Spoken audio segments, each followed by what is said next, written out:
Okay, Paul. Can you hear me now? Yeah, I've got you. Can you hear me? There you go. Thanks, mate. Brilliant, thanks.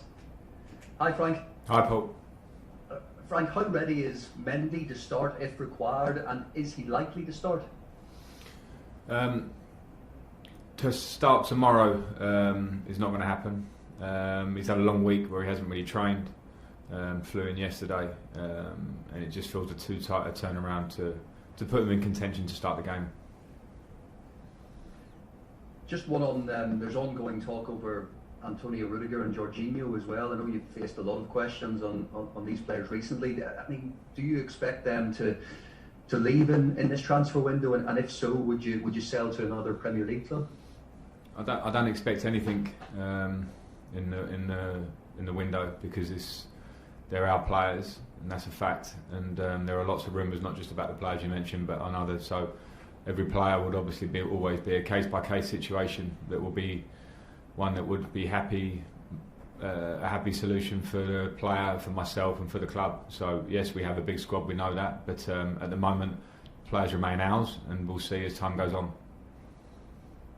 The Declan Rice links don't seem to be going away at the moment. What are your chances of signing him or someone in his position? Yeah, again, they're rumours. I mean, I can't talk about these things, but I'll get asked. I know it's your job to ask me about them every time we speak to you, but when players are either ours, it's not my position to speculate on what may be, because that's just absolutely not my job. And the same on the other side, and players that are playing for other clubs continue that way. We have a game against West Brom. My biggest thing is about getting the squad ready for that game. Just the final one from me, Frank. I know clubs across the country, especially at lower levels, are fearful at the moment for their futures. And I know last week you spoke about the Premier League and its clubs helping out. Have you any thoughts on a specific plan and how that can happen? And is any plan dependent, do you think, on fans returning to Premier League stadiums? I don't have thoughts on a specific plan, and that's not to mean that I don't care or don't have feelings on it, because I voiced those feelings last year. I don't think there's anybody in any form of the game, Premier League at the top of the pyramid or grassroots football, that doesn't want to see this game continue, and for clubs not to go under, and for people to not lose their jobs. I mean, that's not just a problem for football and sport at the moment. So I think there will be some positive action, positive thoughts, and the people that are at the top of the game to make those plans. I would certainly support ideas to try and help any form of grassroots football or sport get the help it needs to stay alive during this tough time. And we'll try and club together, I suppose. John Southall, 5 Live. Hi, Frank. On a similar theme, obviously the cases of coronavirus have had an impact on football this week with Leyton Orient, West Ham as well. Are you all aware? It just feels very fragile at the moment around everybody, but around football as well. Yeah, I'm certainly aware of that, and I think we all are here. We're all living this moment, and if you follow the news, the media, or just the feeling that's in the country at the moment, I think it feels in a slightly fragile state. So I think we're very understanding of that. That's become slightly the new norm for us, and it seems to have reared its head again, particularly in the last 2 or 3 weeks. So not a great situation. People are in a much worse situation than what we are in our jobs here right now at Chelsea, but we just have to keep working right, doing the right things, and there are tough times. On the transfer front, obviously Mendy's come in. Do you think that'll be the last one now, or do you think we might see some more transfers? I honestly don't have answers to speculation of ins or outs going forward. Okay, Tammy Abraham linked up well with Kai Havertz in the week, so that gives you a difficult decision, doesn't it, for tomorrow?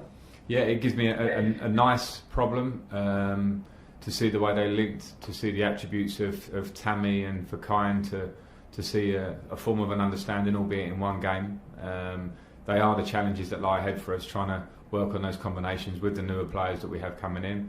We also saw Olivier Giroud come on and impact in terms of his goal, but also potentially he could have made 2 or 3 really good assists in his period. So I need those options. There's a long season, and we need different ways of breaking down teams. And I think with the players that we brought in, hopefully we'll make us stronger, but also working on those combinations of the squad as we are to try and be as clinical as I suppose we were against Barnsley. And on the injured players, Christian Pulisic, is he ready? Will he be involved? No, tomorrow? Christian isn't ready for the squad tomorrow, nor is Hakim Ziyech, but they're both training with us now, which is good news, and we hope to have them with us in proper match contention over the next week or two. James at Talk Sport. Frank, we could see Thiago Silva and Ben Chilwell make their first Premier League appearances in the Chelsea shirt tomorrow. How impressed have you been with what you've seen from them so far behind the scenes? I've been very impressed with both Thiago and Ben on and off the pitch. They've both added to the dressing room off the pitch in terms of Thiago, albeit not speaking the language great, but his persona, his winning mentality, I think it's something that comes across in gestures and actions as opposed to talking at the moment, and that's been great. And with Ben also, in terms of his character, how quickly he settled into the dressing room, have been really big positives for me, because I see that day in, day out. And obviously there are qualities on the pitch which we saw bits of against Barnsley, and I'm sure and hopeful that we'll see a lot more of. And only 3 matches into the season if you include the Carabao Cup game. How challenging are you finding it already to try and keep all your players happy, and how are you trying to come to terms with dealing with some of the natural disappointment that these players are facing at the moment? Well, yeah, it's always a tough element of the job at this level, because we need a big squad, because we're going to be competing on so many levels, and players all want to play week in, week out, and all you can ask them from them is that they carry on with the right attitude. That doesn't mean being happy not to play football, but it means an understanding of being part of a group that's trying to do something special, and it needs a good mentality throughout the squad through the year. So yeah, those can be tough moments, but as I say, in terms of personalities within the group, in terms of collective spirit, it's sometimes as important as the smaller details that happen on the pitch. So that's what I look at when I look at the group, and I see the positive signs, and it's important for us this year, crucial. Nick Purewall, PA. Frank, I understand that obviously Thiago and Ben played and pushed for match fitness. So they played in midweek. Are they? I know it's a selection decision anyway, but are they fit enough to start at the weekend? And whether they do or not, I'm not asking whether they will, but are they fit enough to start? And just going on from what you said about them already, how exciting is it to have them step up there? Yeah, I believe they are fit enough to start, but I do have to also take into consideration the fact that we play another game with a pretty tight turnaround on Tuesday, and then another game on Saturday, and then some players, the international type players, will maybe go and play 3 games for their country. So I am managing that one, but yes, having come through those games the other day as they did, I think particularly Thiago did start that game and had 60 minutes in the tank, so that was good to see. With Ben, I'll maybe be a little bit more cautious just to make sure. His injury has been quite a challenging one, so I'll make those calls, but they're in a good place at the moment. Anita, PLP. Hi Frank. Hi. I know you previously mentioned that you and the squad are standing by Kepa. Have you actually spoken to him since Mendy's announcement yesterday?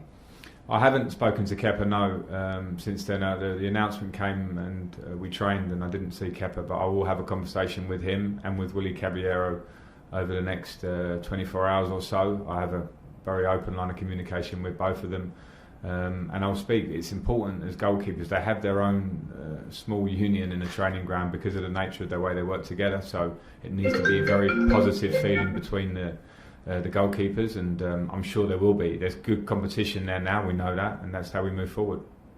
Okay, Nizar Kinsella.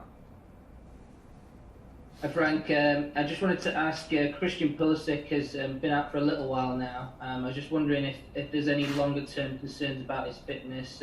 You've had him in and out of the squad a little bit since he joined the club. Yeah, no, I mean, there's always a concern about players' fitness when the history says that there have been some injuries, and last season we did have them with Christian. I was questioned many times on my position on Christian when he did play or didn't play, and of course when you look at a player with his recent record, you're trying to find the right way, the right balance of getting the best out of him, which we saw in big periods last year, and making sure you don't overcook him and leave him susceptible to injury, particularly when a player of his explosive pace and balance, that's a fine line. So we're working on that, and Christian is also very open to that. He wants to play, he's so hungry to play, and he's very nearly fit now, but it's certainly something we'll have to manage with him this season, because we've all seen the talent and it's something we want to get right. I'm not saying it's a fundamental, chronic kind of an issue. It's not. But we want to get as many minutes of Christian, the really great Christian that we saw lots of last season, on the pitch. Okay, that's the end.